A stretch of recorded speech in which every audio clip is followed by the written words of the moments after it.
Merci infiniment donc à toute l'équipe des AFC du Morbihan de l'invitation. Je suis extrêmement sensible à ça. Et puis merci à vous de votre présence malgré la concurrence télévisuelle qui a pu peut-être conduire certains à rester chez eux. Bien vous êtes présents, je vous en remercie. Alors, bon, je dois évidemment préciser un certain nombre de choses avant de rentrer dans le dur, je dirais, de l'analyse politique que je vais tenter de vous proposer. Étant entendu que, naturellement, si je devais faire un panorama complet de toutes les forces politiques et de tous les enjeux doctrinaux qui bien, sont présents dans le cadre d'une élection présidentielle, c'est bien une élection présidentielle, j'avoue que, pardon Franz, je ne sais pas si vous avez dit les élections, mais j'avoue que je suis exaspéré par ceux qui parlent des élections présidentielles. Il y a une circonscription nationale, il y a 2 tours, mais c'est une élection présidentielle et non pas les présidentielles. Bon, de toute façon, ça n'a aucun intérêt, je ne vais pas commencer à perdre du temps là-dessus. Bien, en tout cas, si je devais présenter tous les enjeux doctrinaux, tous les enjeux sociaux, toutes les forces politiques, je n'aurais pas le temps de le faire en 1 heure, 1 heure un quart, et puis ensuite vous laisser le temps de m'interpeller, de me contredire, de me poser des questions. Donc évidemment, il est certain que je vais sans doute présenter que certains aspects, en espérant que cela, je dirais, ne vous désarçonne pas. Et c'est vrai que, d'abord, ces aspects, ils sont liés à mon propre prisme. C'est vrai, Franz l'a dit, je suis plutôt spécialiste des forces politiques de droite plutôt que de gauche. Bon, et puis je suis amené à penser, pour des raisons assez, comment dire, assez fortes, que la pression idéologique, l'expansion comment dire, électorale vient de ce côté-là du spectre politique et non pas de l'autre côté. Mais évidemment, en outre que je suis spécialiste de cela, il y a un certain nombre de fois où je suis intervenu publiquement, par exemple pour parler du vote catho, de la force et de la faiblesse du vote catholique, et c'est vrai que pour le coup je ne l'aborderai pas ici directement dans la conférence, même si naturellement je suis parfaitement prêt à répondre à vos questions pour essayer d'identifier par exemple l'étendue, la force, le poids électoral de ce que pourrait être un vote catho. Précisons également que malgré les circonstances, malgré le fait que les hommes politiques se sentent obligés d'avoir un avis à peu près sur tout, y compris sur les sujets qu'ils ne maîtrisent pas, pour ma part, je ne suis pas spécialiste de géopolitique. Je m'interroge, comme beaucoup de monde, forcément, sur le fait que ce qui a été autorisé pour le Kosovo n'est pas autorisé pour le Donbass. Bon, d'accord. Enfin, effectivement, je ne suis pas spécialiste de ça, et donc, malgré tout, je n'aborderai pas ces enjeux.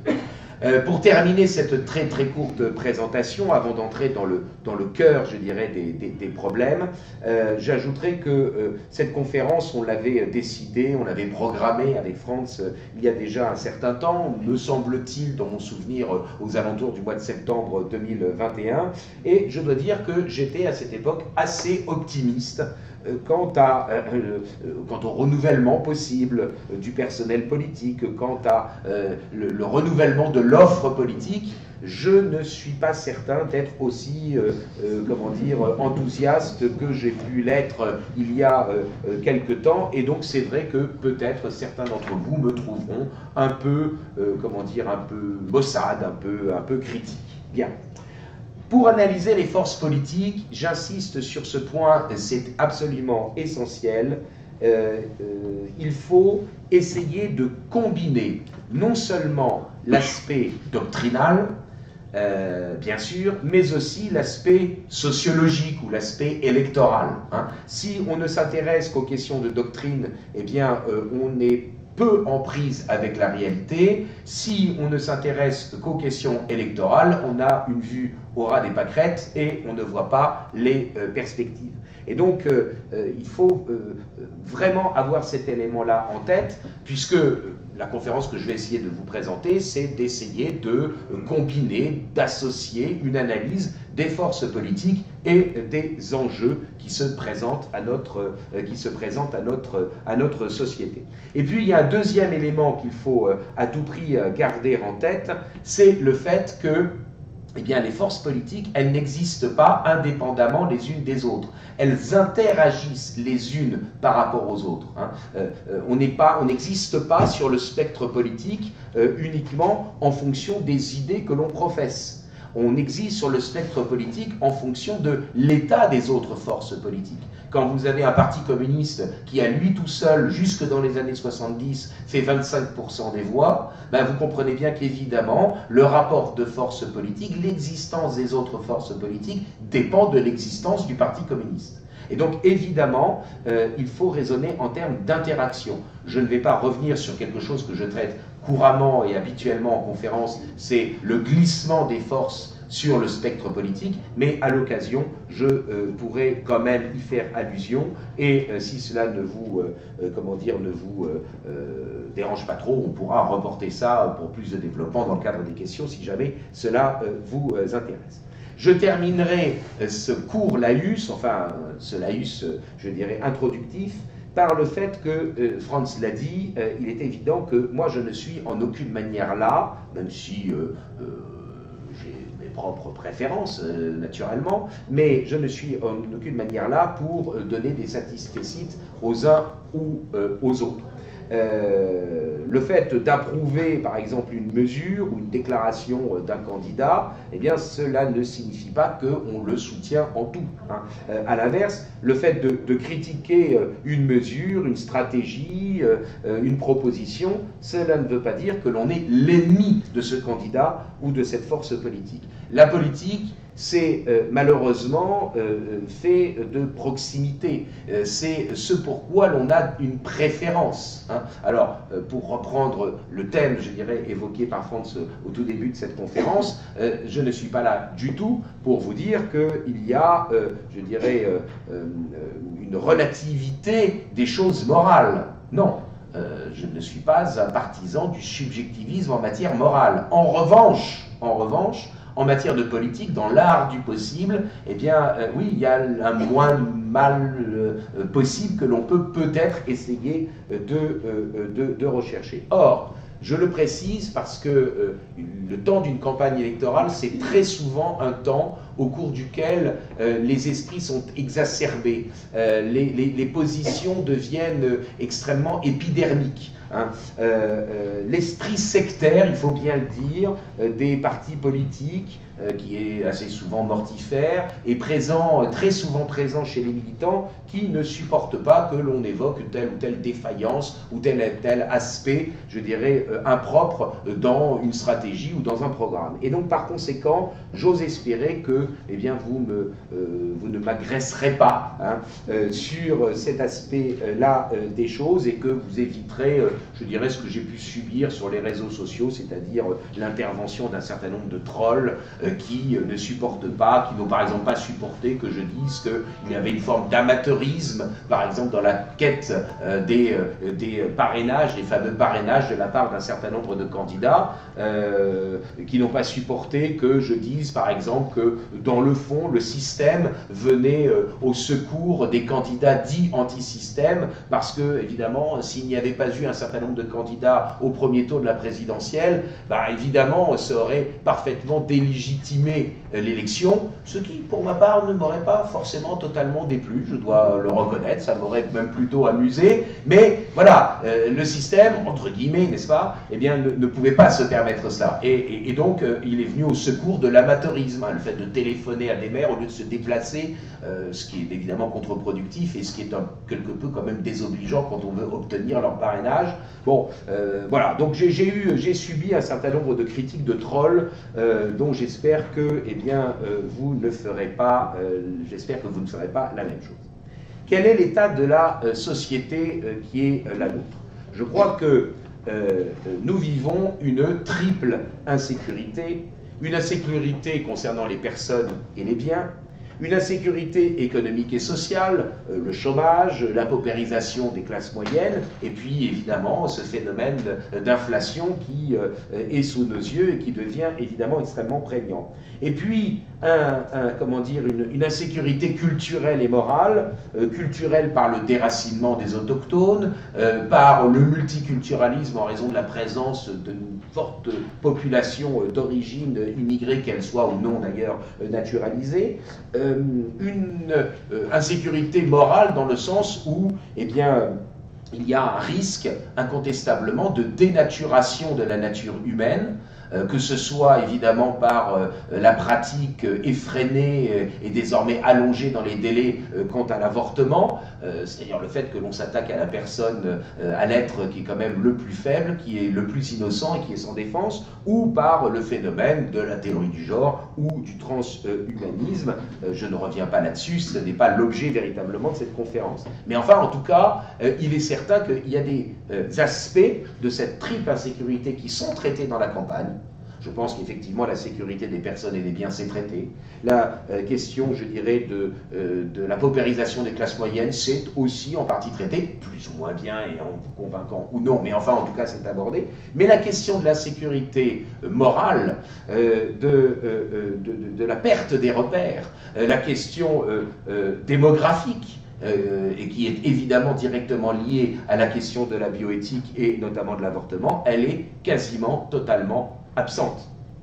Et puis à cette insécurité culturelle et morale, j'aurais presque envie de dire qu'on pourrait rajouter une quatrième insécurité, ou alors il faudrait l'intégrer dans cette insécurité-là. Eh bien, disons-le, depuis 2 ans, nous connaissons eh bien, l'insécurité juridique, c'est-à-dire les libertés publiques, n'est-ce pas, qui sont sujettes à caution. Rappelez-vous tout simplement ce qui s'est passé au moment du confinement et le fait que la messe n'était pas considérée comme une activité essentielle. Alors, cet état de la société, d'un point de vue politique, il conduit, ou disons, il se manifeste par une crise de la représentation politique, une crise de la confiance dans le personnel politique et même dans les partis politiques. Si vous regardez les enquêtes d'opinion qui sont faites à ce sujet, il y a très peu de confiance dans les partis politiques. Et cela conduit bien sûr à un phénomène d'abstention. Notons-le tout de même, aujourd'hui, dans les enquêtes d'opinion, il y a au moins un tiers de l'électorat, alors on est à 1 mois de l'élection, ça pourra peut-être baisser, mais un tiers de l'électorat aurait l'intention apparemment de s'abstenir aujourd'hui, ce qui est environ 10 points de plus que dans une élection présidentielle normale. L'abstention pour une présidentielle, pour un premier tour, c'est aux alentours de 20%. L'abstention pour un second tour, c'est entre 15 et 20%. Hormis, la dernière fois, vous le savez, il y a eu une augmentation de l'abstention entre le premier et le second tour. On a eu 2 cas dans l'histoire constitutionnelle ou l'histoire politique française sous la Ve République d'augmentation de l'abstention entre le premier et le deuxième tour. C'est en 1969, lorsqu'on a eu un second tour Poher-Pompidou, et où la gauche a dit bah, c'est bonnet blanc et blanc bonnet, donc on s'abstient. Et puis 2017, où il y a eu une augmentation de l'abstention entre le premier et le deuxième tour, et le second tour plutôt, ce qui n'arrive normalement jamais. Là, non seulement, vous savez, il y a eu les 3/4 des personnes qui se sont abstenues lors des élections locales qui ont eu lieu il y a eu quelques mois. Et là, on est aujourd'hui, ça peut encore changer, j'entends bien, mais on est à 10 points de plus environ de taux d'abstention pour une présidentielle, ce qui est énorme. Ce qui, entre nous soit dit, montre bien que même les candidats dits anti-système sont, pour toute une partie de la population, des candidats dans le système. Et pardon de le dire, parce qu'il y a peut-être dans cette salle des gens qui sont des aficionados de Zemmour, mais pensez que pour certaines personnes, Zemmour a été omniprésent à la télévision pendant 2 ans, c'est donc un homme des médias, et des médias mainstream, c'est donc un homme du système. Et donc même si ce qu'il dit pourrait peut-être plaire à ces électeurs-là, bah, il n'empêche qu'il l'a dit dans des médias officiels, dans des médias mainstream. C'est donc un homme du système, pour certains électeurs. Je ne suis pas en train de vous dire que c'est la vérité que je proclame, mais simplement il faut comprendre. Et disons-le, un taux d'abstention qui serait beaucoup plus important que d'habitude, ce serait un véritable échec pour les candidats, je dirais, les plus extrêmes, que ce soit Zemmour, Marine Le Pen ou Jean-Luc Mélenchon. Alors, il est certain que malgré la triple crise ou la quadruple crise que nous avons évoquée tout à l'heure, eh bien, l'opinion publique n'est pas encore prête à ce que je propose d'appeler, en reprenant un néologisme que j'emprunte à un de mes anciens complices, un de mes anciens condisciples d'université, Laurent Baucher, qui avait inventé le néologisme de régimicide. Hein. Évidemment, il avait construit ça sur la base du régicide, hein, le régimicide, sauf peut-être à ce que la crise économique et sociale, la crise financière, ne devienne encore plus prégnante. Un mot quand même pour évacuer la question. Est-ce que l'abstention en elle-même peut faire tomber un régime? La réponse, et en tout cas le régime actuel, la réponse est non. Vous pouvez parfaitement décider de vous abstenir. Je ne suis pas là pour vous faire la morale. Hein. Vous pouvez considérer que l'offre politique qui se présente à vous est totalement insuffisante et que donc par conséquent, puisque votre bulletin blanc ne sera pas considéré comme un suffrage exprimé, eh bien que effectivement, ça ne vaut pas le coup d'aller se déplacer. Simplement, je voudrais indiquer, parce que je sais que c'est un état d'esprit qui peut exister chez certains, l'idée de se dire, mais si l'abstention devient absolument monstrueuse, eh bien, cela fera tomber le système. La réponse est non. Parce qu'il faut que vous compreniez une chose fondamentale de la philosophie politique sous-jacente du système. Nous vivons dans une démocratie représentative qui repose sur l'idée de la souveraineté nationale. Autrement dit, quand l'électeur vote, il n'est pas là pour exprimer des idées. Quand l'électeur vote, il est là pour exercer la fonction de désigner un représentant. Et c'est le représentant ou les représentants, lorsque nous sommes dans le cadre d'une assemblée, qui, eux, vont exprimer la volonté générale. Par conséquent, à partir du moment où une assemblée est élue, à partir du moment où un président est élu, même s'il y a beaucoup d'abstentions, il est lui l'élu. Député ou président de la République, l'incarnation de la volonté générale. Ce ne sont pas les citoyens qui sont l'incarnation. Nous ne sommes pas dans une démocratie directe. Et d'ailleurs, je signale qu'il est tout à fait étonnant que des candidats de droite, ou d'extrême droite, ou de droite nationale, comme vous voulez, on s'en fiche en fait de l'étiquette que l'on met dessus, eh bien, ait abandonné ce qui était très régulièrement, je dirais, une revendication traditionnelle, je dirais, des candidats de droite radicale, c'est-à-dire le référendum d'initiative populaire, qu'on appelle aujourd'hui plus communément le référendum d'initiative citoyenne, qui était d'ailleurs une des revendications essentielles des Gilets jaunes. Je m'étonne qu'effectivement soit abandonné à Jean-Luc Mélenchon, eh bien, le fait de demander le référendum d'initiative populaire, le fait d'avoir un mandat impératif, c'est-à-dire que l'on puisse destituer un élu s'il vote contrairement aux promesses électorales qu'il a faites, et de lui laisser la possibilité de proposer la révocation des élus.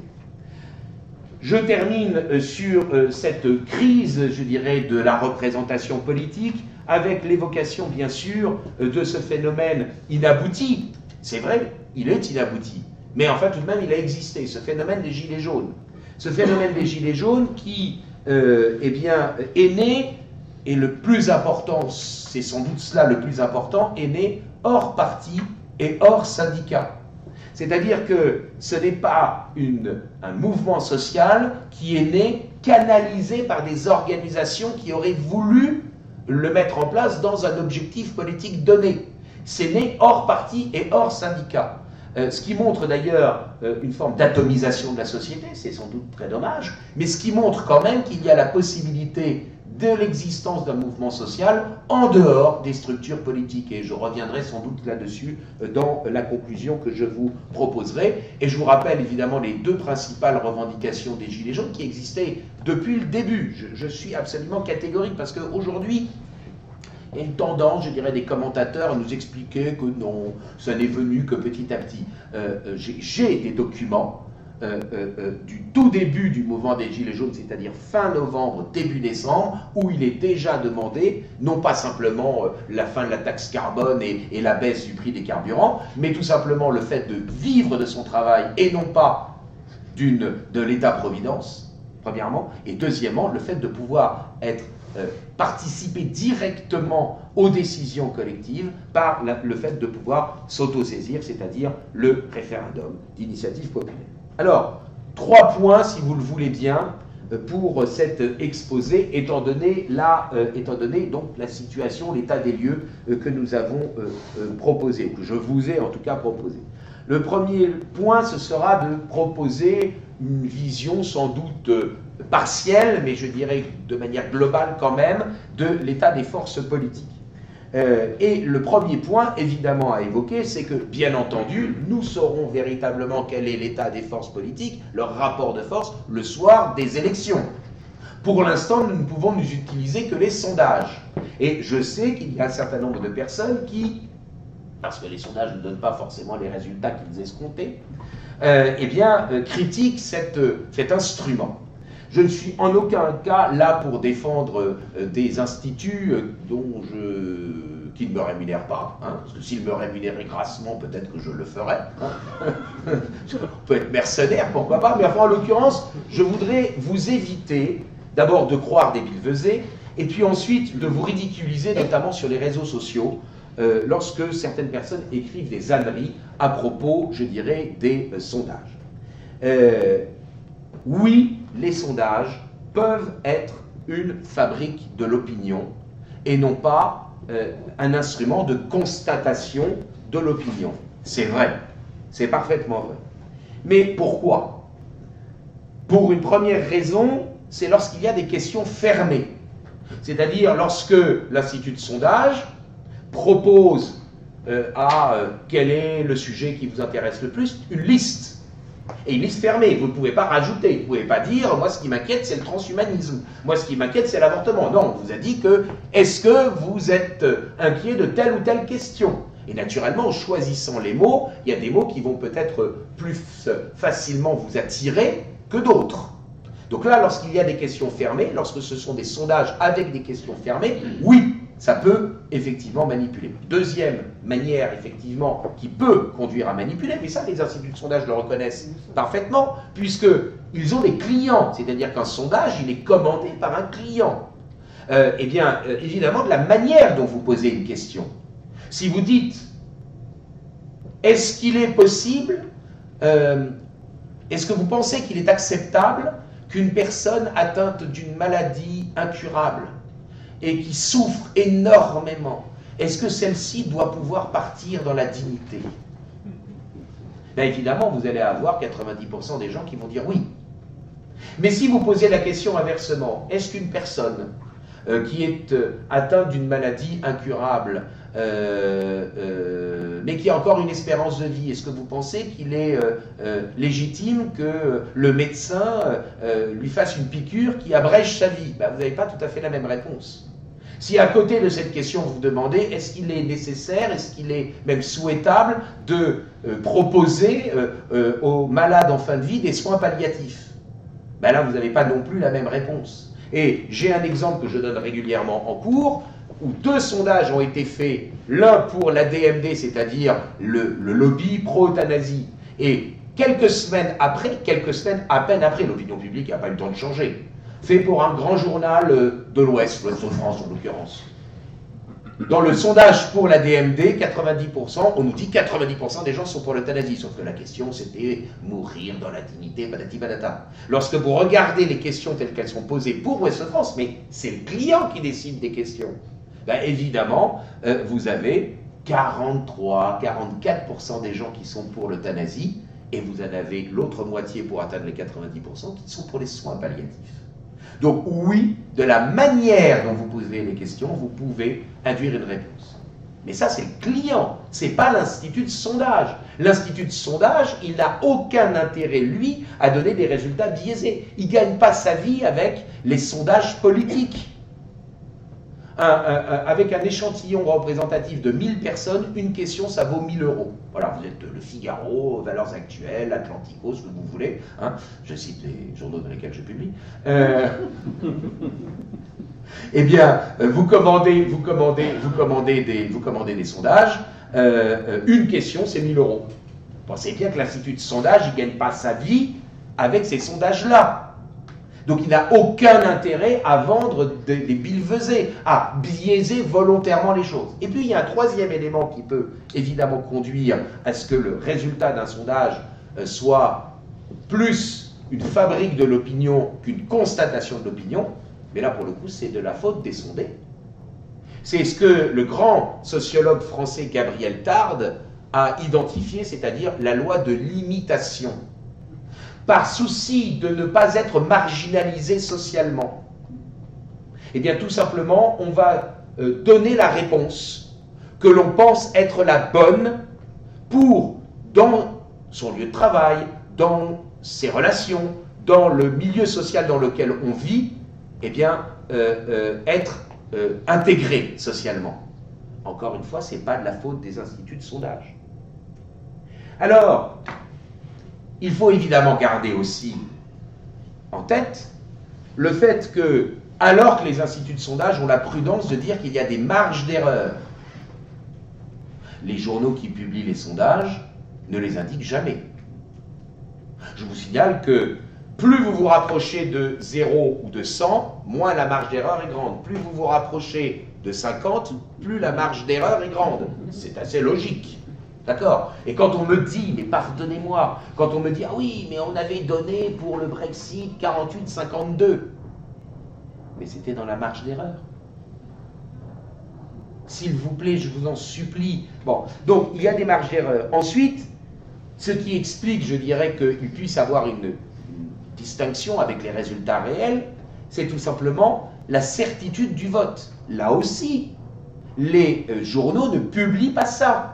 Si vous avez 50% des électeurs qui disent qu'ils vont voter pour X, tandis qu'il y a 80% des électeurs qui disent « je suis sûr de voter pour Z », pour Y, commencez pas, hein. Bon, je suis sûr de voter pour X, je suis sûr de voter pour Y, s'il y en a 50% pour l'un, s'il y en a 80% pour l'autre, il est bien évident que ça aussi, ça a un impact. D'accord? Et puis, bien sûr, c'est vrai, et là, il faut le dire aussi, ça va peut-être faire plaisir à un certain nombre d'entre vous, bien sûr, les instituts de sondage, entre les résultats bruts et les résultats qu'ils publient, ils redressent les résultats. Grâce à quoi? Grâce à ce qu'ils avaient fait comme enquête auparavant, comparé aux résultats réels. Ils savent que pour un certain nombre de candidats, de partis, effectivement, il y a une sous-indication ou une sur-indication. Et donc, ils rectifient les résultats bruts. Et il est certain qu'évidemment, pour un candidat, par hasard, qui n'aurait jamais été candidat, c'est plus difficile, évidemment, d'identifier ces résultats. Les résultats réels qu'il devrait faire. D'accord? Bon. Mais, s'il vous plaît, j'ai vu des trolls, encore une fois, et même parfois même quelqu'un que j'aime vraiment beaucoup, bon, enfin, qui soutient un des candidats, et quelqu'un pour qui j'ai une profonde admiration, qui est de Vendée, vous voyez, bon, mais expliquer que, non mais, bon, s'il ne t'aura pas qui c'est, hein, naturellement, ouais, on reste dans le doute,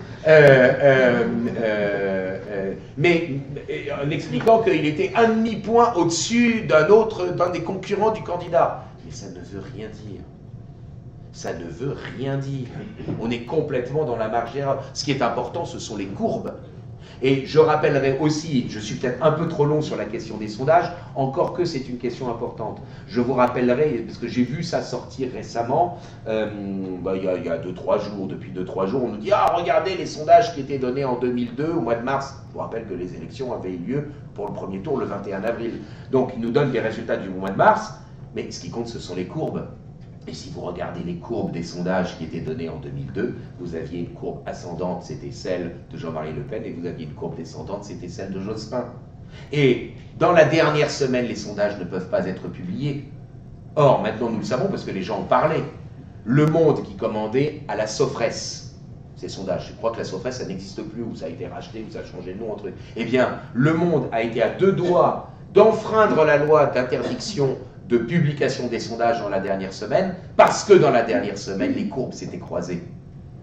Donc, s'il vous plaît, je ne suis pas là pour vous dire que c'est une science absolue. Je vous dis simplement que c'est un instrument de mesure. Mais comment dire, qu'est-ce que vous voulez que je vous dise? J'y peux rien si Valérie Pécresse était à 17 et que maintenant elle est à 10-12. Je veux dire, il y a une pente qui pour elle n'est pas très bonne. Voilà. Mais vous pensez bien que cette pente qui n'est pas très bonne, l'Institut de sondage n'a aucun intérêt à l'inventer. Voilà. Donc je voulais évoquer évidemment ça. Alors la conséquence évidemment de l'état des forces politiques tel que les sondages aujourd'hui le donnent, c'est que il y avait un scénario catastrophe pour les gens de droite nationale, qui était la division de l'électorat en deux par la présence et l'émergence de Zemmour, dont nous allons évidemment parler, parce que c'est qu'on l'aime ou qu'on ne l'aime pas, c'est évidemment le phénomène politique le plus important de cette campagne. Il y avait le risque, évidemment, ils s'éliminent l'un l'autre.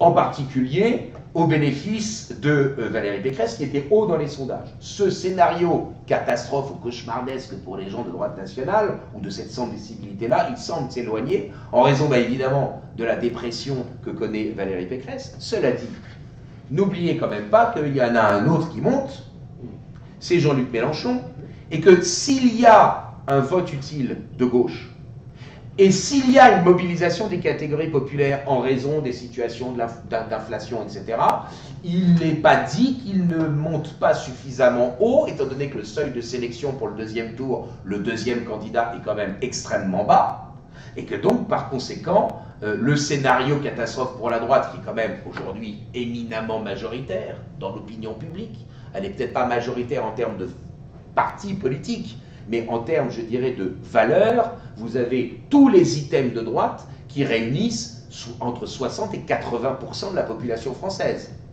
Quand vous présentez en aveugle, c'est-à-dire sans identification partisane, un certain nombre de mesures, de préconisations, de principes, ce sont les valeurs ou les mesures de droite qui sont majoritaires, entre 60 et 80%, de manière systématique. Dès que ces idées sont estampillées d'une force politique, ça tombe à 30%. Bon, c'est comme ça. Mais donc ça veut dire que l'offre politique n'est peut-être pas satisfaisante. Peut-être qu'il n'y a pas une suffisamment bonne incarnation de cette offre politique. Bon. Mais en tout cas, il est certain que, aujourd'hui la gauche est quand même moribonde, elle représente en totalité environ 25% de l'électorat, et donc, pardon de la redite, vous allez dire que je suis vraiment obsédé par le Parti communiste, mais enfin, c'est ce que le Parti communiste faisait tout seul dans les années 70. Et je vous rappelle que le Parti communiste était collectiviste. Jean-Luc Mélenchon, il était très à gauche pour vous, mais enfin, il n'est pas collectiviste au point de dire qu'il faut collectiviser non seulement les moyens de production, mais en outre les biens privés.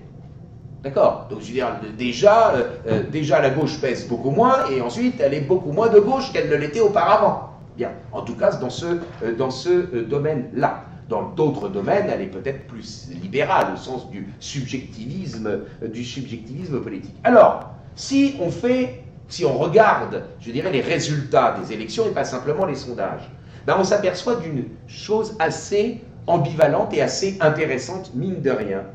C'est que les forces politiques qui sont en tête lors des élections nationales, la présidentielle, les européennes, eh bien ce sont des forces politiques qui ont de mauvais résultats dans les élections locales. C'est le cas de LREM, c'est le cas du Rassemblement national. Et inversement, lorsqu'on regarde les dernières élections, qui ont eu lieu donc depuis la présidentielle de 2017, eh bien ce sont les forces politiques qui sont faibles au niveau national, qui font les meilleurs scores au niveau local, le Parti socialiste, les Verts et LR. Parce que, effectivement, d'une part, les Verts sont en train, au niveau local, en tout cas, pas au niveau national, mais au niveau local, de grignoter le Parti socialiste. Je vous rappelle quand même que le PC, aujourd'hui, est devant la candidate du Parti socialiste. C'est-à-dire qu'il faut remonter à avant Mitterrand. C'est quand même super drôle. Je reconnais que c'est pas hilarant, mais je veux dire, chacun s'amuse avec ce qu'il peut. Bon, moi je m'amuse avec ce genre de choses. Voilà, on a l'humour qu'on peut. Bon, et puis, mais enfin, ça n'empêche que le PS a encore un tissu d'élus locaux, ce qui explique le nombre de parrainages pour Hidalgo absolument phénoménal. Bon, et LR pareil. Donc on est dans une situation assez, je dirais quand même, ambivalente. Et donc évidemment les élections législatives vont être quand même des élections extrêmement intéressantes pour voir si les partis qui ont un enracinement local, est-ce qu'ils vont être plus forts, avoir de meilleurs résultats que des partis qui auront fait des bien meilleurs scores au niveau de l'élection présidentielle, mais qui n'ont pas d'implantation locale, ou qui ont très peu d'implantation locale. Bien. Alors vous allez me dire, bon, Macron, il a été élu en raison du candidat en face duquel il était, c'est vrai, encore que, je vous rappelle que beaucoup d'entre vous, quand même, ici, ont connu le 21 avril 2002, c'est pas le cas de mes étudiants, donc je suis obligé de leur raconter, parce qu'ils sont nés sous Chirac. Bientôt, je vais en avoir qui seront nés sous Sarkozy. Hein, je vais me dire, moi, je vais m'imaginer que je suis né sous René Coty. Oui, c'est une catastrophe. Enfin, je veux dire, là, plus le temps passe, bon, enfin bon. Donc, il y a le 21 avril 2002, manifestation monstre pendant 15 jours. Est-ce que vous avez vu une seule manifestation dans l'entre-deux tours de 2017? Rien du tout. Absolument rien du tout. Bon, il a été élu en partie par défaut et avec une augmentation de l'abstention, c'est tout à fait certain, mais beaucoup d'entre vous, même s'il y a sûrement des gens qui ont voté ou qui vont revoter Macron dans la salle, mais beaucoup quand même de gens se disent tout de même, après les gilets jaunes, après les grèves sur la réforme des retraites, est-ce que j'étais... Enfin bon, on en parlera une prochaine fois, après, comment dire, après le confinement, après la quasi-obligation vaccinale, tout de même, c'est pas possible, c'est pas cohérent qu'il y ait un quart de l'électorat, et peut-être même plus, là maintenant on est en train de nous dire qu'il retutoie les 30%, enfin qu'il tutoie les 30%, c'est-à-dire qu'il retrouve les scores des années 70, c'est-à-dire les scores de Pompidou, Giscard d'Estaing, Mitterrand. Ça n'était pas arrivé depuis. Je vous rappelle que Jacques Chirac gagne l'élection présidentielle de 95 en ayant fait aux alentours de 20% au premier tour. Comme en 2002 d'ailleurs. Donc, c'est pas possible qu'il fasse ce score-là. Ben, écoutez, d'abord, il coagule les électorats modérés. Il a réussi la cohabitation institutionnalisée. Parce que c'est ça. C'est ce que les Allemands, depuis les années 60, appellent la Grosse Koalition. C'est-à-dire le fait que la CDU, le parti chrétien-démocrate, droite modérée, gouverne avec les sociaux-démocrates, le SPD. Et je vous rappelle que toute une partie du mandat de chancelier de Merkel, c'était dans le cadre d'une grande coalition. D'accord? Bon. Donc, l'électorat modéré, évidemment, est attiré. Disons que les circonstances, en plus, conduisent à ce que, et on l'a bien vu avec le bond dans les sondages, à ce que, eh bien, il y ait un réflexe légaliste, qu'il y ait un réflexe légaliste, qu'il y ait dans, je dirais, le vote Macron, l'ambition de voter Macron, ou la probabilité de voter Macron, eh bien, l'expression d'un attachement à l'ordre, et pardonnez-moi pour ceux qui ont l'intention de voter pour lui, de l'ordre pour l'ordre, plus que de l'ordre comme un instrument de la justice. Bon. Donc, si vous voulez, je crois que c'est pas si étonnant que ça. Bon. C'est pas si étonnant que ça qu'il regroupe comment dire, que la coagulation des modérés et des frileux. Hein, alors, des modérés, vous direz ça si vous êtes favorable, des frileux si vous êtes hostile, face un quart de l'électorat, ça ne me paraît pas si étonnant que cela. Alors, évidemment, certains fantasment en se disant, bon, certes, ok, c'est peut-être plié pour la présidentielle, mais il y a les législatives après. D'abord, une chose, sachez que cette année, les législatives ont lieu 50 jours après la présidentielle, ce qui est très long, ce qui est 2 fois plus long que d'habitude.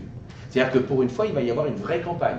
Et donc, ça veut dire mettre la photo de n'importe quel candidat à côté de celle du président élu, ça ne va pas forcément marcher. Ou mettre la photo d'un n'importe quel candidat parachuté, je le dis pour des partis politiques qui auraient envie de parachuter des candidats, c'est pas très bon. C'est pas très bon, parce que la campagne est longue. Bon. Et je leur conseille de faire des stocks de papier dès maintenant. Bon, tant pis pour eux s'ils ne le font pas. Bon, la campagne va être longue. Mais évidemment, du coup, ils se disent, campagne longue, plus un président de la République élu par défaut, est-ce que, ou parce qu'en fait on ne veut pas des autres, oui, ben c'est ça, par défaut, est-ce qu'on ne va pas obtenir une cohabitation?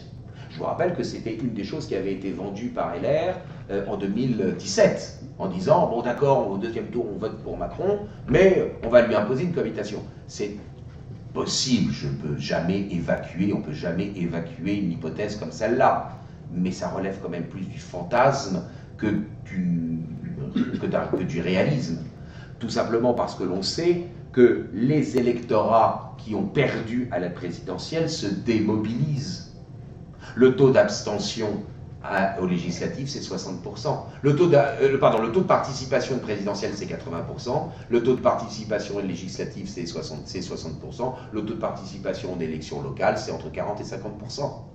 Et donc, évidemment, habituellement, là, maintenant, c'est encore plus, mais habituellement, c'est ça. Donc, il y a 20 points de différence. Mais ces 20 points de différence, c'est évidemment pas l'électorat de celui qui a gagné. C'est pas l'électorat qui a le président qu'il veut. C'est les autres qui se démobilisent. Donc, il y a évidemment le phénomène majoritaire. Lorsque l'élection législative intervient très peu de temps après la présidentielle, il y a ce qu'on appelle le phénomène majoritaire. La cohabitation, elle est toujours intervenue lorsqu'il y a eu des législatives plusieurs années après la présidentielle. Pas juste après. Donc, moi, je veux bien vous fantasiner là-dessus, mais c'est quand même pas le plus probable. C'est quand même évidemment pas le plus probable. Le deuxième point, évidemment, j'espère que vous l'attendez, parce que sinon, évidemment, le deuxième point, il va vous embêter, mais je ne peux pas, évidemment, passer à côté de ce qui est quand même l'événement politique de cette campagne de 2022, eh bien, c'est évidemment l'émergence politique d'Éric Zemmour. Alors, quelles sont les raisons de cette émergence politique ? Bon, évidemment, d'abord, il y a son talent personnel. Ça, évidemment, si vous mettez n'importe quel tocard, bon, son talent personnel et une transmutation réussie de journaliste en candidat. Ce qui n'était absolument pas évident. Parce que lorsqu'on avait regardé par exemple des vidéos du discours qu'il avait fait à la convention de la droite, voûté sur le pupitre, c'était pas tout à fait certain qu'il serait capable de tenir un meeting. Il le fait. Et puis évidemment, il y a la figure titulaire d'un Vendéen bien connu qui évidemment contribue, je dirais, à ramener un certain nombre, je dirais, d'électeurs. Mais je crois que au-delà de ça, il y a des choses beaucoup plus sous-jacentes et beaucoup plus fortes que simplement cela qui explique son émergence. La première des choses, je ne vais pas le développer, mais c'est l'idée du mouvement d'extrogir. C'est-à-dire que c'est un mouvement des idées qui d'ailleurs le dépasse très largement, qui a pu s'illustrer par exemple aux États-Unis avec l'élection de Trump. C'est tout simplement le fait que désormais la pression politique, elle ne se fait plus par la gauche, depuis la chute de l'URSS, c'est ma thèse, donc c'est ce que je défends naturellement, depuis la chute de l'URSS, depuis la décrédibilisation du collectivisme, la pression politique ne se fait plus par la gauche, ce qui ne veut pas dire qu'il n'y a pas une domination de la gauche dans certains milieux universitaires, culturels, médiatiques. Mais la pression idéologique ne se fait plus de ce côté-là, se fait désormais de l'autre côté, ce qui élargit l'espace politique de la droite. Bien.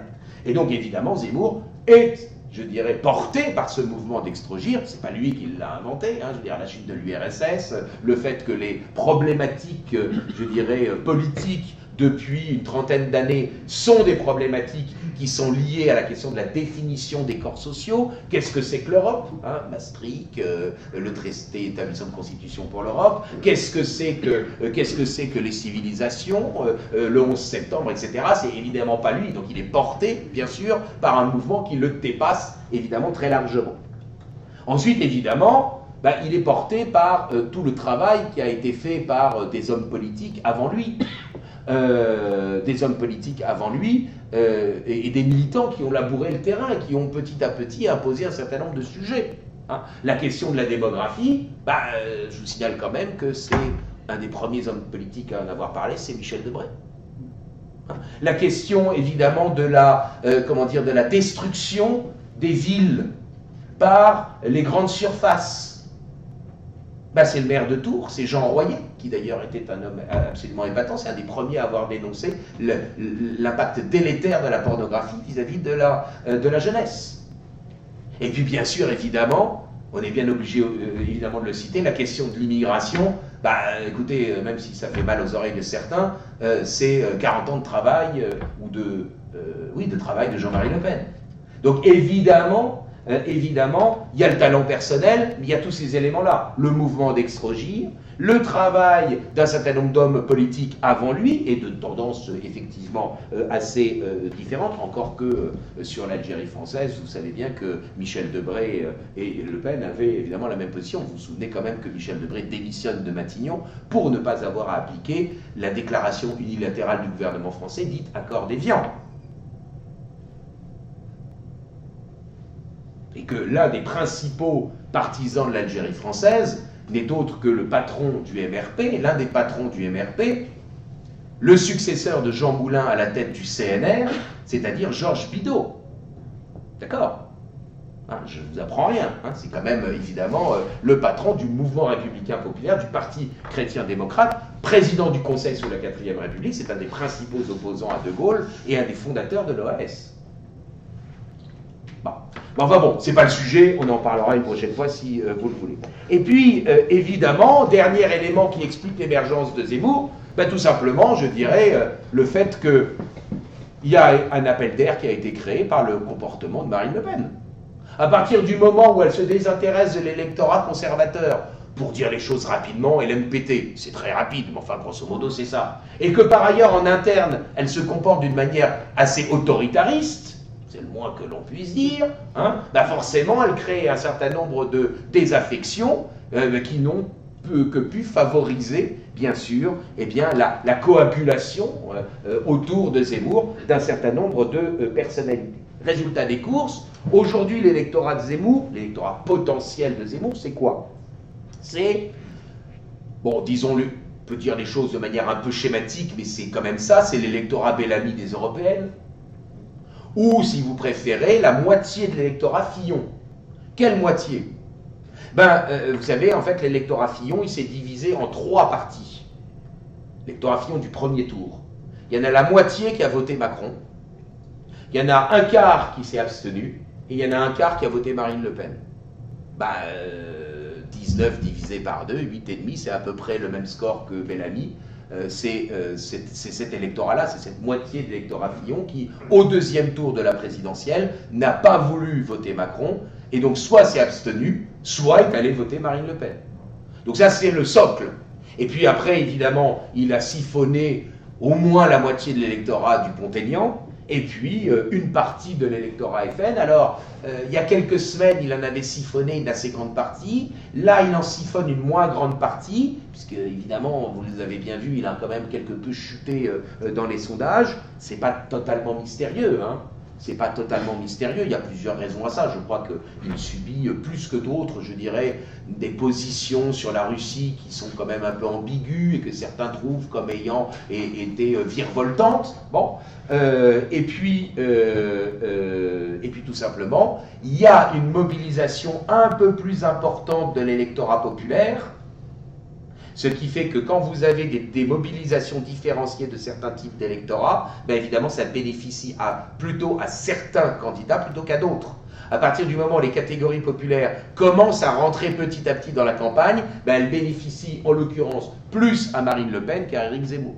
Mais c'est vrai qu'il a récupéré une partie de l'électorat RN, et ça serait caricatural de dire que ce ne sont que les déçus et les purgés du RN, mais enfin bon, à la base il y a quand même un peu ça, hein. Il y a quand même évidemment un peu ça.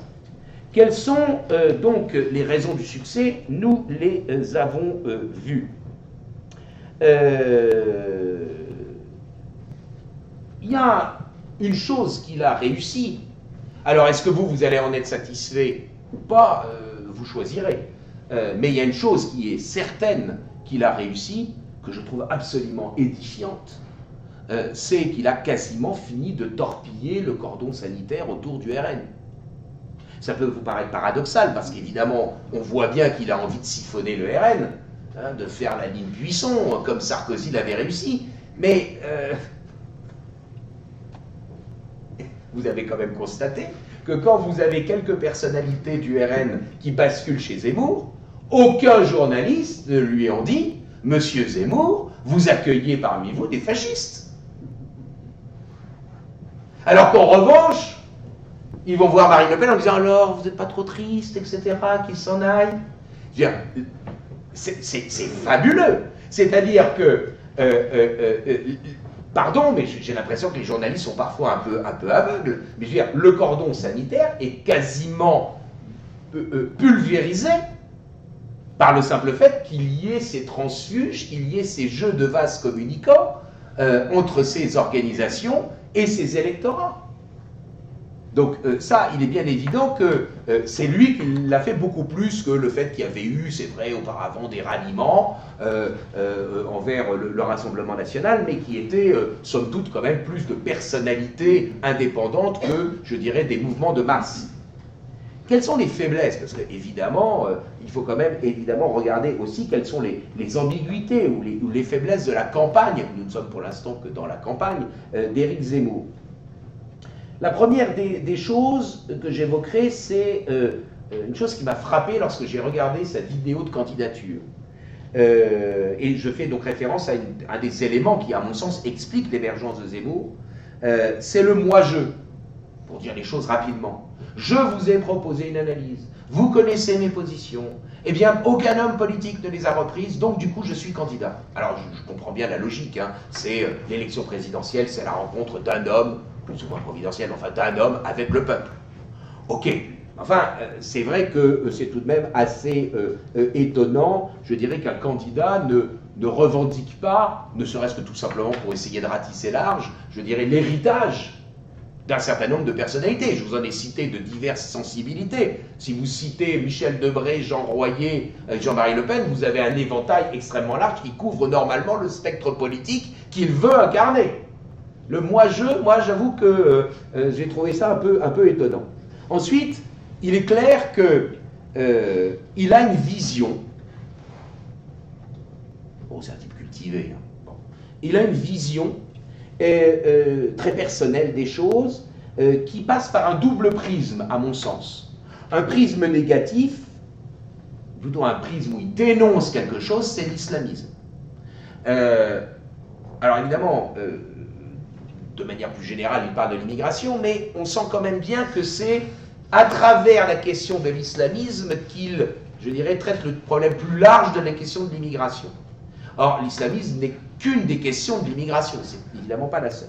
Puis l'autre prisme, c'est le prisme positif, cette fois-ci, c'est la position qui est la sienne, je dirais la doctrine dans le fond qui d'une certaine manière le fait mouvoir, hein, c'est le bonapartisme.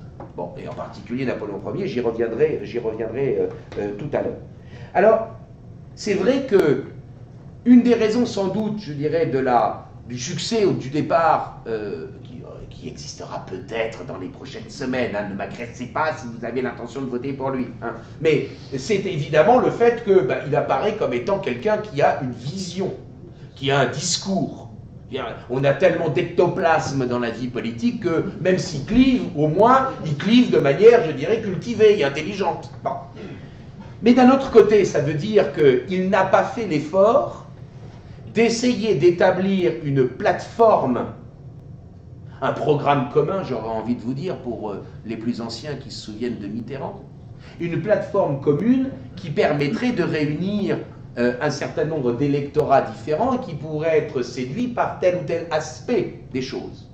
Et disons-le, je pense, je dis très sincèrement les choses, je pense qu'il n'arrive pas à capter les catégories populaires, ou du moins les catégories les plus populaires, parce qu'effectivement, il n'y a pas eu cet effort de réflexion pour essayer d'avoir des items différents, des thèmes différents qui puissent, je dirais, comment dire, séduire les différents segments de l'électorat. Troisième, je dirais, ambiguïté ou troisième faiblesse, à mon sens, dans le fond, plus la campagne a avancé, plus il est apparu, non pas comme une force politique à côté du RN et à côté de LR, avec la possibilité de prendre des deux côtés. Quand il disait au tout début de la campagne, rappelez-vous, je suis le RPR des années 90, bon, etc., d'où l'idée qu'il peut puiser des deux côtés, mais que plus la campagne a avancé, plus à l'évidence, je dirais, le non-dit de sa campagne, c'était de se substituer à Marine Le Pen. Et pas, dans le fond, de droitiser ou de radicaliser l'électorat LR, et donc du coup d'élargir le spectre politique de la droite nationale ou de la droite radicale ou de l'extrême droite, comme vous voulez. Preuve en est d'ailleurs un certain nombre de transfuges qui sont essentiellement venus du RN pour l'instant. Il semblerait que, je ne fais pas de scoop, on verra si on comprend au montage, mais il semblerait qu'il y ait un certain nombre d'élus LR qui devraient basculer chez lui, mais honnêtement, ce sont des élus qui sont absolument inconnus. Bon, un transfuge, ça fait quasiment aucun... je voudrais pas, oui, vous couperez parce que je voudrais pas me mettre mal avec eux. Et puis les transfuges du RN, à part quelques-uns, la plupart d'entre eux, ils étaient élus sur une liste, ils n'étaient pas élus sur leur nom. Vous savez, des transfuges, ça sert à quoi? Ça sert à déstabiliser l'équipe concurrente, mais ça ne fait pas véritablement de transfert de voix. Preuve en est, depuis les enquêtes, on est maintenant 4-5 jours après le ralliement officiel de Marion Maréchal, ça ne fait absolument pas bouger d'un poil, tout simplement parce que les gens qui aimaient bien Marion Maréchal, ils avaient déjà l'intention de voter pour Zemmour. Ce qui, pour ma part, alors de manière parfaitement cynique, je ne comprends pas pourquoi elle a fait ça. Alors là, j'avoue que je ne comprends pas. Parce qu'elle était sans doute une des personnalités susceptibles, en capacité de réconcilier les familles divisées, de réunifier ceux qui étaient, ceux qui s'étaient fait la guerre. Alors là, en prenant parti, elle se retire toute possibilité de jouer ce rôle. Bon, rappelez-vous, pour terminer sur cette question des transfuges, qui n'est qu'une illustration de ce qui, moi, m'apparaît être l'ambiguïté fondamentale de la stratégie de la campagne de Zemmour, c'est-à-dire, au départ, je suis le RPR, donc je puise des deux côtés, et au final, dans la réalité, je veux me substituer à Marine Le Pen, et non pas étendre le spectre politique de la droite radicale, rappelez-vous tout simplement, sur l'histoire des transfuges, la scission maigretiste. Les 2/3 des cadres du Rassemblement national, enfin du Front national de l'époque, quittent Jean-Marie Le Pen et rallient Bruno Maigret. Nous sommes en 98, fin 98, début 99. Aux élections européennes de 99, score calamiteux du Front national. À la présidentielle de 2002, Le Pen est au deuxième tour, Maigret fait 2%. Donc, moi, j'avoue que ce genre de stratégie, ça me paraît extrêmement peu efficace. Troisième point, si vous le voulez bien, je vais essayer d'aller plus vite, et puis pour que vous puissiez ensuite me poser des questions, y compris sur d'autres sujets, y compris notamment la question du vote catho. Je ne dis pas qu'on est dans le cadre, évidemment, des AFC. C'est cette guerre, donc Zemmour-Le Pen. Cette guerre Zemmour-Le Pen, pour l'instant, qu'est-ce que l'on peut en dire? Et c'est là où je vais vous proposer, c'est un scoop d'une certaine manière, parce que c'est un article que je suis en train de préparer et que je vais essayer de publier la semaine prochaine.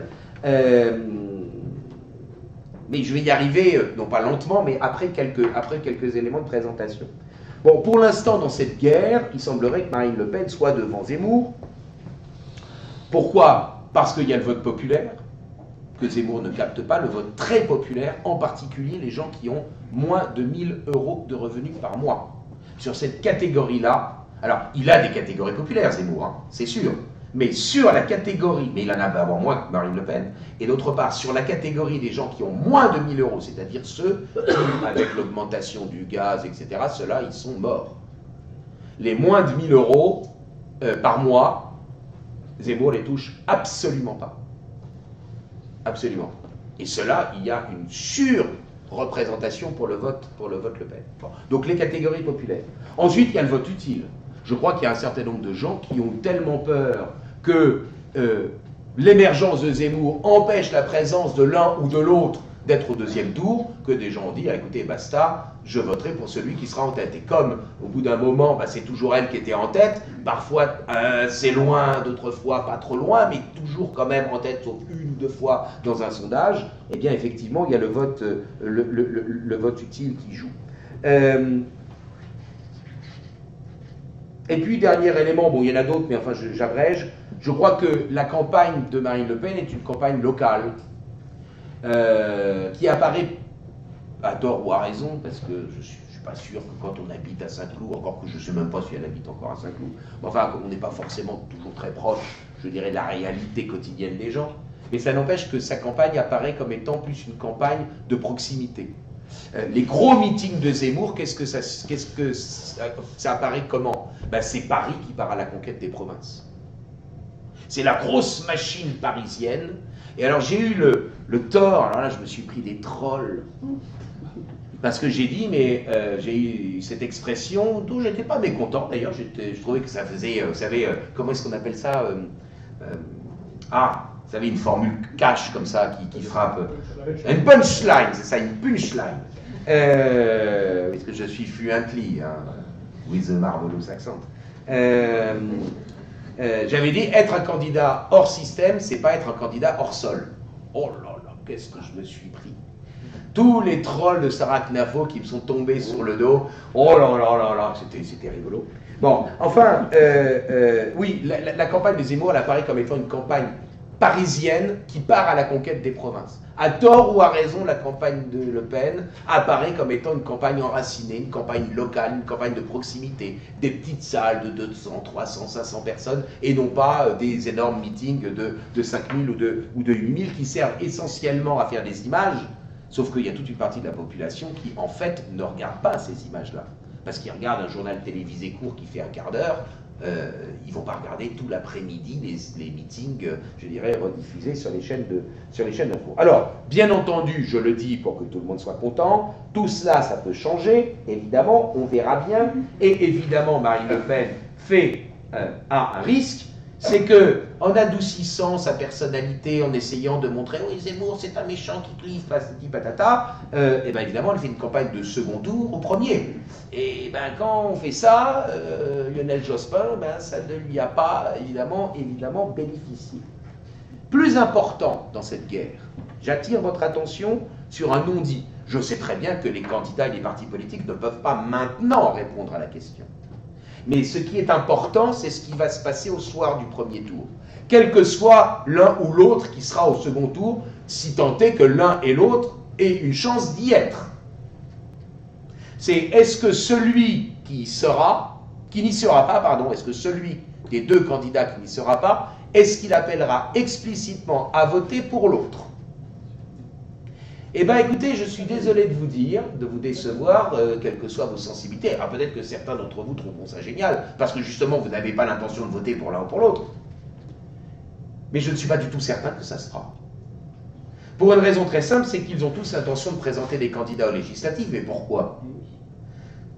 Pourquoi? Parce que tout simplement, le financement public des partis politiques se fait en fonction du nombre de voix obtenues par un parti lors du premier tour des législatives. C'est génial. C'est génial, cette idée-là. Vous voulez planter vos adversaires, vous leur dites « Mais allez-y, présentez-vous. Vous allez avoir de l'argent, du flouze, du blé, de l'oseille. » Et comme ça, vos adversaires se divisent. C'est exactement ce qui risque de se passer. C'est-à-dire que... pardon de réévoquer ça, mais enfin peut-être que Marion Maréchal aurait pu jouer le jeu de trouver un compromis en disant ben voilà, on se répartit les circonscriptions gagnables, pas gagnables, etc. Bon, ben, elle ne pourra pas jouer ce rôle. Mais en tout cas, il est certain qu'il est très vraisemblable qu'il y aura des candidats des deux partis en question, ce qui fait qu'il est très probable, ou qu'il est très possible, qu'il n'y ait évidemment pas, bien sûr, de la part de l'un ou l'autre qui ne sera pas au second tour, un appel à voter Macron, bien entendu. Mais il est très possible qu'il n'y ait pas un appel explicite à voter pour l'autre. Parce que s'ils sont en guerre, s'ils pensent qu'ils sont pour se tuer réciproquement, ben évidemment, ils ne vont pas essayer de favoriser l'éventuelle victoire de l'un des deux, étant entendu qu'aujourd'hui, et là vous avez quand même vu que l'argument a complètement disparu de la campagne de Zemmour, qui au départ disait « mais Marine Le Pen ne peut pas gagner, donc il faut que j'y aille », aujourd'hui il est donné entre 33 et 39% au deuxième tour, alors que Marine Le Pen est donnée entre 43 et 46%. Et comme le dit Jérôme Sainte-Marie, qui est un politologue que j'écoute très attentivement pour diverses raisons, parce que je le trouve vraiment intéressant et brillant, et pas obtus du tout, il est certain que quand vous êtes donné à 46, quel que soit le candidat, vous n'êtes pas loin de la marge d'erreur. Donc tout est possible. Bon, en tout cas, voilà l'une des questions. Après, qu'est-ce qui explique cette guerre? Au-delà même des intérêts, au-delà même de l'ego. C'est ça le scoop de la soirée. Le scoop de la soirée, c'est le fait de vous proposer une explication Ils ont l'air très différents. Est-ce qu'ils sont si différents que cela? Est-ce qu'avec des stratégies qui ont l'air d'être différentes, est-ce qu'avec des dosages qui sont différents, est-ce qu'en fait il n'y a pas une, comment dire, une identité? D'abord une identité négative et puis ensuite une identité positive. Ça, vous savez, ça fait très plan fac. Vous voyez ce que je veux dire là? On se croirait dans une leçon de 24. Leçon d'agrég. Voilà. Quelle horreur. L'identité négative. En fait, je crois que malgré, je dirais, leur divergence, ils commettent une même maladresse ou une même erreur, même si l'erreur ou la maladresse est inversée pour l'autre. Marine Le Pen, elle capte un électorat qui vient de la gauche, c'est évident. Récemment, Valeurs Actuelles, il y a une vidéo de Valeurs Actuelles qui va sortir là dans les jours qui viennent. On m'a demandé, mais est-ce que Marine Le Pen est de gauche? Je dis, bah, évidemment que non. Elle ne peut pas être de gauche. Elle défend la nation, peut-être mal, peut-être avec une vision trop étatiste si vous voulez, mais je veux dire, elle ne défend ni le mondialisme du libéralisme, ni l'internationalisme de l'extrême gauche. Donc, il faut arrêter de raconter n'importe quoi. Vous pouvez ne pas l'aimer, vous pouvez la trouver nulle, vous pouvez la trouver moche, mais arrêtez de raconter n'importe quoi. L'idée de la nation est devenue, depuis la fin du XIXe siècle, et depuis notamment la revanche à prendre sur les Schleux, pour l'Alsace-Moselle, le nationalisme est une idée qui a basculé à droite. Donc la défense de la nation n'est pas une idée de gauche. Alors vous pouvez trouver qu'elle la défend mal, mais elle n'est pas de gauche. Bon. Cela dit, elle a un électorat qui vient de la gauche. Il y avait déjà un électorat qui venait de la gauche du temps de son père, mais il y a un électorat qui vient de la gauche. Et donc, elle commet l'erreur d'une confusion du sociologique et du doctrinal, qui pourtant doivent être toujours intimement liés, je vous l'ai dit depuis le début de mon intervention, en pensant qu'il faut faire des concessions doctrinales parce que l'on a un électorat qui est sociologiquement hétéroclite. Mais je crois que Zemmour commet la même erreur de la confusion du télescopage du sociologique et du doctrinal. Il a incontestablement une vision. Bien sûr, hein, il a incontestablement une vision, il a un système interprétatif des choses. Et comme il veut, d'une certaine manière, à tout prix faire rentrer le réel dans ce système interprétatif, eh bien je crois qu'il se désintéresse des questions de sociologie, ce qui explique que, tout d'un coup, il s'est dit, par exemple, c'est un des meetings que j'ai commenté sur le Figaro Live, il a fait spécialement à Lille un meeting pour parler du pouvoir d'achat. C'était très intéressant, hein, son meeting, c'était parfait. Enfin, je veux dire, c'était parfait, c'était vraiment intéressant. Mais c'était, je dirais, de l'ajout. C'était pas le logiciel intrinsèque de la pensée zémourienne.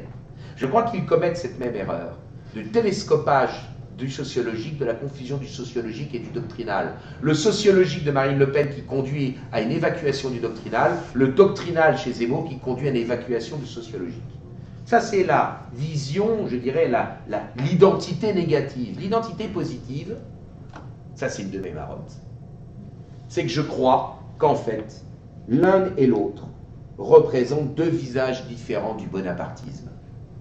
Ils ne sont pas, alors je n'ai pas le temps ce soir, évidemment, ce n'est pas l'objet de la conférence, de vous parler des différentes familles politiques qui se situent à droite, sachant qu'il n'y a véritablement qu'une seule droite, c'est-à-dire ce qu'on appelle la droite réactionnaire ou la droite catholique sociale. Mais sur la droite du spectre politique, il y a différentes familles politiques. Et notamment, Thibaudet a très bien montré qu'il y avait eu un glissement des familles politiques qui venaient de la gauche vers la droite, d'accord, sur la droite du spectre politique, et Frédéric Bluch, a montré que le bonapartisme était un centre par synthèse des extrêmes, qui ensuite a glissé sur la droite du spectre politique. Je crois que Zemmour et Marine Le Pen sont deux visages différents du bonapartisme. Zemmour, c'est Napoléon Ier. Attention. Zemmour, c'est l'incarnation de l'image que l'on se fait de Napoléon Ier. Et que Marine Le Pen, elle tente la synthèse de Napoléon III.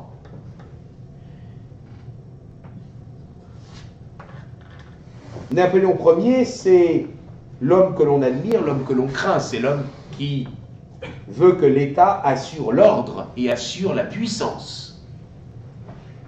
Napoléon III, c'est l'homme qui apparaît comme un recours. Je vous rappelle comment Napoléon III a gagné à plate couture l'élection présidentielle de décembre 1848. Il y a un candidat légitimiste qui fait un score naze. Je veux dire, l'électeur, alors qu'il y a une droite légitimiste, catholique, qui pourrait voter pour lui. Mais du coup, ils ont fait un vote utile. Mais il a été élu avec 75% des exprimés et 55% des inscrits. Parce que, à voter pour lui, à l'électorat de droite, s'est joint l'électorat ouvrier. Électorat ouvrier qui avait été martyrisé, qui avait été, assassiné, littéralement, parce que les émeutes ouvrières de juin 48 avaient été réprimées par le sang par le gouvernement libéral. Cet électorat ouvrier, il a voté Napoléon III, enfin, Louis-Napoléon Bonaparte, pardon, il a voté Louis-Napoléon Bonaparte en même temps que l'électorat de droite légitimiste. C'est ça, la victoire de Napoléon III. C'est le recours. Et pourquoi est-ce qu'il vote pour lui? Simplement sur sa bonne gueule. Parce que décidément, Louis-Napoléon Bonaparte était un des rares hommes politiques qui s'intéressait au paupérisme, aux classes laborieuses, dirions-nous, aux classes dangereuses. Il était l'auteur de 2 ouvrages sur la paupérisation. Napoléon III, il apparaît comme étant en recours, comme l'homme qui assure, comme l'homme qui rassure.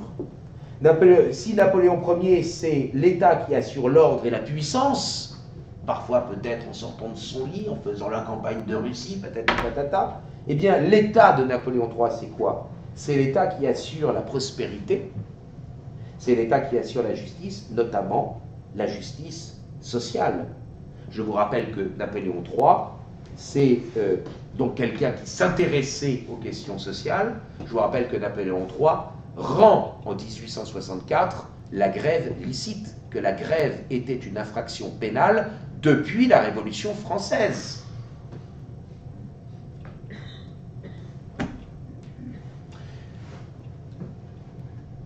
Si on reprend cette comparaison, si on poursuit cette comparaison, ça n'est qu'une hypothèse, j'en conviens, mais c'est un jeu de l'esprit que je me suis permis. La guerre civile, Zemmour la pense inéluctable, comme, d'une certaine manière, Napoléon Ier l'avait effectivement connu, avec cette intelligence. C'est une des choses que nous développons d'ailleurs dans L'Empereur et les Brigands avec mon co-auteur Corentin Stemler. C'est une pièce de théâtre. On est assez contents de nous. Napoléon Ier a vu la guerre civile. Il a tout fait pour ne pas aller servir dans l'armée de l'Ouest. Je ne vous dis pas qu'il est pour les brigands de la Vendée. Je ne vous dis pas qu'il est pour l'armée catholique et royale. Il faut arrêter de fantasmer. Mais il refuse d'aller servir dans l'armée de l'Ouest. Il ne veut pas avoir le sang français sur les mains. En revanche, il veut bien aller buter du rital pour aller choper des œuvres d'art. Il veut bien, quand ça chauffe un peu politiquement, aller en Égypte pour se mettre un peu au vert. Et donc, c'est quelqu'un qui, quand il prend le pouvoir, avec le coup d'État, il roule dans la farine Sieyès. Un plaisir. Alors ça, c'est magnifique. Et quel est son premier objectif? Faire la paix avec les catholiques, la paix de Montfaucon. Cesser de demander aux prêtres un serment de fidélité qui soit contraire à la foi. Et ensuite, ça donnera le concordat de 1801, qui sera évidemment au bénéfice de l'État, qui va se servir du clergé comme d'agent public. Et c'est une autre affaire. En tout cas, il a vu la guerre civile, Napoléon Ier, et il a, guerre civile inéluctable, et il a tout fait pour essayer de l'éviter. Napoléon III, c'est celui qui sait qu'il y a la lutte des classes. Je vous rappelle que la lutte des classes, c'est un concept libéral. Qui a inventé le concept de lutte des classes? François Guizot, le grand historien François Guizot, qui était ministre, premier ministre, on va dire, de Louis-Philippe Ier. Hein? Vous savez l'idée. Je peux prendre une minute? Je prends une minute. Ça vient de cette interprétation que l'on a de la Révolution française. On se dit 1789, c'est la revanche de 476. C'est-à-dire, à la fin de l'Empire romain en Occident, les Francs ont pris le pouvoir, Les Germains se sont imposés aux Gallo-Romains. Les Francs sont devenus la noblesse, les Gallo-Romains sont devenus le tiers-État. La Révolution, c'est une revanche sociale et c'est une revanche ethnique. Les Gallo-Romains, le tiers-État, prend sa revanche sur les Francs, la noblesse. C'est de la flûte enchantée, hein. Mais ça n'empêche qu'on y croit.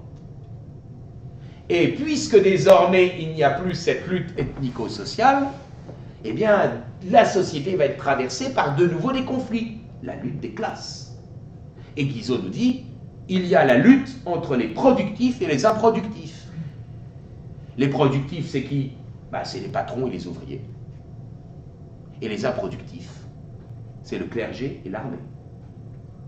Et Marx va reprendre le concept de lutte des classes. Il le dit explicitement, c'est pas moi qui fantasme. Marx écrit explicitement « Merci à François Guizot d'avoir trouvé ce truc génial. » Simplement, évidemment, ce salopard de bourgeois s'est planté. La lutte des classes, elle oppose d'un côté la bourgeoisie possédante et dominatrice et qui exploite le peuple, et de l'autre côté le prolétariat. Napoléon III, Louis-Napoléon Bonaparte, c'est très bien qu'il y a une lutte des classes sous-jacente. Et que cette lutte des classes, évidemment, il va falloir essayer à tout prix de l'éviter. Et j'aurais tendance à vous dire que Zemmour, comme Napoléon Ier, a vu une guerre civile inéluctable, et que Marine Le Pen, qui tente la synthèse de Napoléon III, adoucit son discours, arrange son image, essaye, je dirais, d'éviter de choquer, pour éviter, d'une certaine manière, la lutte des classes. Bien sûr, c'est parfois un peu tiré par les cheveux, mon analyse, mais peut-être qu'au fur et à mesure que j'y réfléchirai, je vous trouverai une formulation, des explications plus convaincantes. Zemmour défend la France. Eux-mêmes, ils l'ont revendiqué d'ailleurs. Au tout début de la campagne, Zemmour a dit « Moi, je défends la France ». Et Marine Le Pen a dit « Et moi, je défends les Français ». Ben oui, mais c'est exactement ça. Napoléon Ier, la puissance de la France, les républiques sœurs, la France à 130 départements, la campagne de Russie, patati patata. Et effectivement, on ne sort pas de nos frontières, on évite d'intervenir. La seule connerie qu'il ait faite, effectivement, c'est d'aller soutenir les insurgés italiens, n'est-ce pas, dans l'affaire italienne, mais on ne sort pas de nos frontières, on aménage le territoire, on construit des chemins de fer, on construit des usines, on permet à tout le monde de gagner sa vie. Napoléon Ier défend la France, Zemmour défend la France, Marine Le Pen défend les Français. Voilà, je dirais, une interprétation dont je vous donne la primeur, et vous aurez peut-être l'occasion tout à l'heure de me dire si je délire ou si ça vous paraît à peu près acceptable ou convaincant. Concluons. Enfin. Concluons. Je crois que l'émergence de Reconquête est évidemment, même s'il fait un score moyen, même s'il n'est pas au deuxième tour, il n'empêche qu'évidemment c'est l'événement de cette campagne. Que Zemmour a décloisonné, plus qu'il n'y avait jamais eu de décloisonnement auparavant, aussi bien dans les électorats que dans les militants, que dans les cadres. Donc ça, évidemment, c'est quelque chose d'assez nouveau. Pour autant, il est totalement chimérique de croire que, même si Zemmour est au deuxième tour et que Marine Le Pen n'y est pas, Marine Le Pen disparaîtra et que le RN disparaîtront. Je vais vous dire, si jamais elle n'y est pas, qu'elle n'y est pas à cause de Zemmour, elle voudra d'autant plus se venger qu'elle va chercher à continuer à exister le plus longtemps possible. Donc s'imaginer qu'elle va disparaître du jour au lendemain, ça me paraît délirant. Sauf à ce que l'un des deux gagne la présidentielle, ou sauf à ce que l'un s'efface devant l'autre, on peut toujours fantasmer, eh bien, ils vont continuer à exister pendant les temps qui viennent. Qu'est-ce qui peut donc être proposé du point de vue, je dirais, du tissu social, de l'engagement associatif? Tout simplement, hormis ceux qui ont envie de s'engager dans les partis politiques, si vous en avez envie, moi, je ne vous en empêcherai pas. Je ne suis pas sûr que ça me passionnerait, mais enfin, vous pouvez le faire. Enfin, ça me passionne de les voir, mais j'avoue que l'esprit du parti, c'est-à-dire le fait de toujours trouver que tout ce que dit le parti est bien et que tout ce que disent les autres est moche, ça me fatigue. Les bras m'en tombent, quoi. Bon. Je crois que ce qui importe évidemment, et en particulier lorsqu'on est catholique, c'est de contribuer au bien commun, et donc tout simplement de contribuer à la réalisation à la fois du bien du tout, et la réalisation concomitante du bien des parties qui composent le tout. C'est un juste agencement des choses. Il me semble que il y a peut-être le combat politique au niveau national si ça vous intéresse, mais il y a aussi tout simplement la reconstitution du tissu social. La reconstitution du tissu social par des associations dans tous les domaines, défense du patrimoine culturel, du patrimoine naturel, en matière d'instruction, en matière caritative. Et je crains que l'on en ait vraiment besoin dans les mois et les années qui viennent. Autrement dit, eh bien, s'appuyer sur le tissu social réel, le reconstituer et rendre palpable à nos concitoyens, ce n'était pas le sujet d'aujourd'hui, mais l'ordre cosmologique des choses, ou l'ordre naturel, si vous préférez, rendre palpable à nos concitoyens le bien commun. Je crois que une plateforme commune, je dirais, de ce qui pourrait être, je dirais, un mouvement social, réunissant des gens de sensibilités différentes, d'appartenances partisanes différentes, peut être identifiée. À la fois une plateforme commune qui soit une doctrine cohérente, qui soit doctrinalement cohérente, mais qui en même temps permet de capter, permet d'intéresser des personnes de sensibilités différentes. Je crois que ça peut se résumer à 5 items ou à 5 termes, si vous le permettez. L'identité, parce que l'identité, c'est la capacité à être et à définir, à se définir par rapport à un autre. L'autorité, je dirais l'autorité naturelle, que ce soit les fonctions régaliennes de l'État, ou l'autorité du chef d'entreprise, à condition que ce ne soit pas un financier, mais un chef d'entreprise, l'autorité du père de famille. La souveraineté, non pas la souveraineté comme une finalité, mais la souveraineté comme un moyen, le fait d'assumer ses responsabilités. Rappelez-vous du slogan génial des partisans du livre. Vous pourriez être vexé que les Britanniques aient quitté l'Union européenne. Bon, j'aurais des choses à dire à propos de ça et à propos des 2 sièges de la France et du Royaume-Uni au Conseil de sécurité des Nations Unies, parce que vous comprenez bien que tant qu'il y avait 2 États membres de l'Union européenne qui avaient un siège permanent au Conseil de sécurité, ben, l'Union européenne ne pouvait pas se transformer en un État fédéral, parce qu'il aurait fallu fusionner 2 sièges, et donc faire rentrer un autre État au Conseil de sécurité. À partir du moment où vous avez un des 2 États qui sort, ben, la France peut abandonner au CHLE son siège au Conseil de sécurité. Pourquoi pas? Pourquoi pas le donner aux Boches? Bon, alors, ça vous coupez pas en revanche, hein, ça vous maintenez dans le truc. Hein. J'adore. Ouais. Donc la souveraineté, effectivement, la souveraineté comme moyen, le fait d'assumer ses responsabilités, de pouvoir tout simplement prendre des décisions, comment dire, dans les domaines où l'on est compétent. Et donc le slogan, vous vous souvenez du slogan des partisans du livre, Take Back Control. Génial le slogan. Absolument génial. Il s'applique à peu près à tous les domaines. Retrouvons le contrôle, ça ne veut pas dire retrouvons l'exclusivité, coupounons du monde, etc. Admettons des frontières étanches, ça ne veut pas dire ça. Retrouvons le contrôle, take back control. C'est génial comme slogan. La souveraineté comme moyen et non pas comme finalité. Les libertés, ou si vous préférez tout simplement la subsidiarité.